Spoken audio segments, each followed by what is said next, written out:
Grabe ang ugali, di ba? Uy, Turjang, dahan-dahan naman sa pagtawa at natatanaw ko na yung utak mo. Nahandito si Turjang.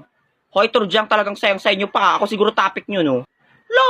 What are you doing here? Di ba kayo yung taga-section B? Why are you making some scandalo here, you trespassinger? Aba, pa ganyan-ganyan ka pa talaga ah. Hoy, sinabihan mo daw na yung mga pinahihiram kong lip tint ay amoy panis na laway, tapos pinaparinggan mo pa daw ako sa FB ah. What the hell are you talking about?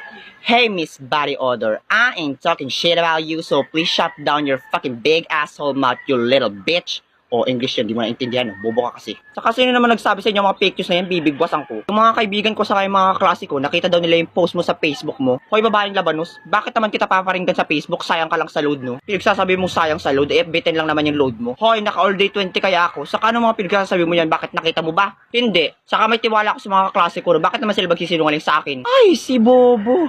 You have the courage to start a fight here in our classroom, eh hindi ka naman sure sa mga pinagsasabi mo?